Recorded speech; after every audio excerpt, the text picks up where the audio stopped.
folks, and you can already tell, can't you? But welcome to this video, and I'm L. I don't know what it is. All of my natural flows come back negative. So, hoping it's not what it could be. Why there is. Sorry. No, I need to get through this in a single take. So if I don't get through it in a single take, I am not doing this.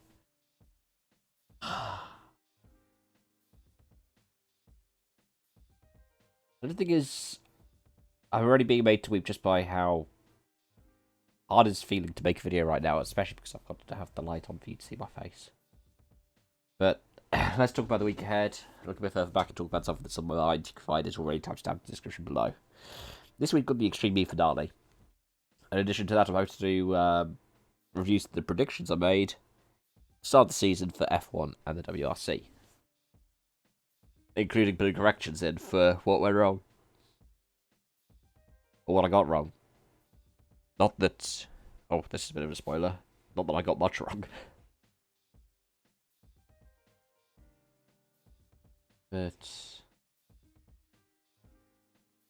yeah, looking back, excellent to see the kind of few figures yesterday's video got, but I'm not particularly surprised. At the end of the day, it was a big moment. Verstappen winning his championship.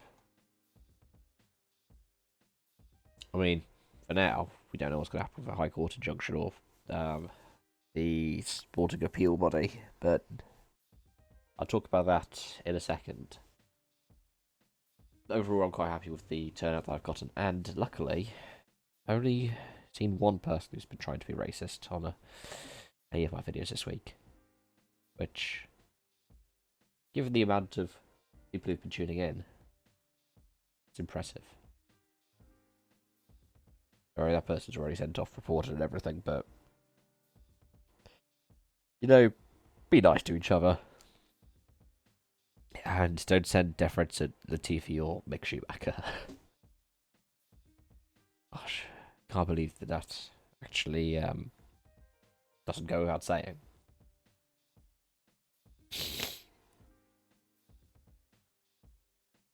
Let's talk about the F1 finale. Because when I recorded my video yesterday, I hadn't even thought about the rulebook. All I'd thought was, Mercedes fluffed up the strategy and Max made the most of the situation to take a win in the championship. But looking at it in hindsight, I talk about all these rules that we're talking about, like 15.3 or 48.12, 48.13, because for some reason Kasabian have something to do with this, but I digress. Masi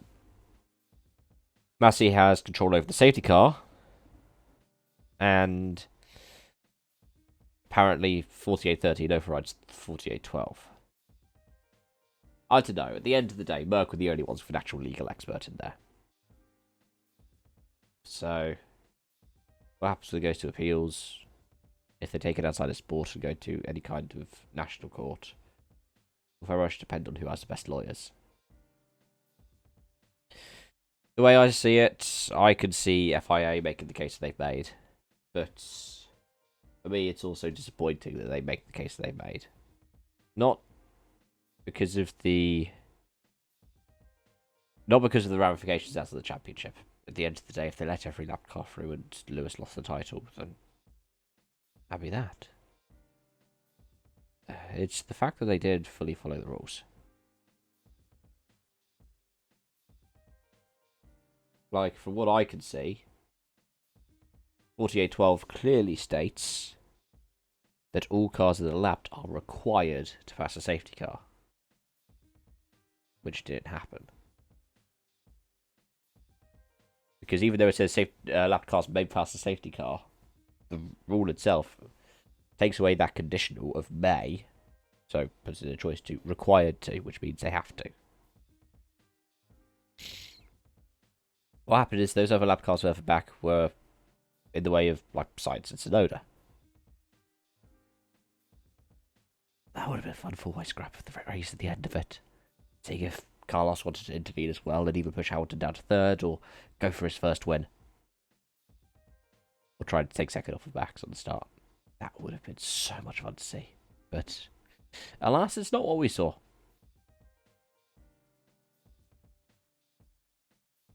And I think that's the main thing. Like, I talk about motorsports and politics all the time. I love talking about it. But the reason why I love talking about it is because typically those who are being involved in the politics have got a set of moral values that are akin to mine. Which is, in terms of the FIA, they talk about not only the letter of the law, but the spirit of the law. I mean, the spirit thing I tend to disagree with. But yeah, it is what it is. Because the spirit of the law is the thing that leads to things like let them race, which leads to the inconsistencies that we saw comparing, say, Austria to Brazil to Jeddah. But that's on the stewarding. That's not on race direction. What is on race direction is what happened yesterday, the same as what happened at Spa. And in both occasions, Masi has broken the rules or thrown them out the window to do what he sees fit. In Spa, it was that he wanted to wait to see if there was a race, and so the unpausable timer for 3 hours got paused. A timer that says that it can't be paused. And it says it in the rulebook. And because nobody ever challenged it, no one ever appealed it, because they were like, what's the impact it's going to have on the championship? We'll never get a ruling on it or a verdict. But this is the point to me that this isn't the first time Masi's done this, and I have a feeling that, and I know it's just a feeling, the way that I see it, I think that the race directors, or the people in the booth, or Michael Masi, if we say that he's the one who made the call, didn't have the rulebook in front of them. If they didn't, fair enough, that's a mistake you can admit to. But at least show us, the conversation that was had. You have a camera running in there with audio, because, well, duh. So I'd like to see what went on. I have a feeling that what happened was Michael heard Jonathan Wheatley from Red Bull on the radio and went, oh yeah, we can do that. Let's just let all of these through between these two. And I don't think it's any kind of malintent to try to rig it against Hamilton. I think it's doing what he feels is his job to make the sport run as good as it in his eyes can. And with a title battle that goes down to the last lap, what else is there to say? I don't think Masi should be sacked over this, and that's where I disagree with a lot of people. But I think Aidan Millward summed it up best when he said that, in his opinion, Max deserved the title, but Lewis deserved the race, which, whilst that would have meant that Lewis would have won the title, it is what it is. It's a motor race. We went motor racing.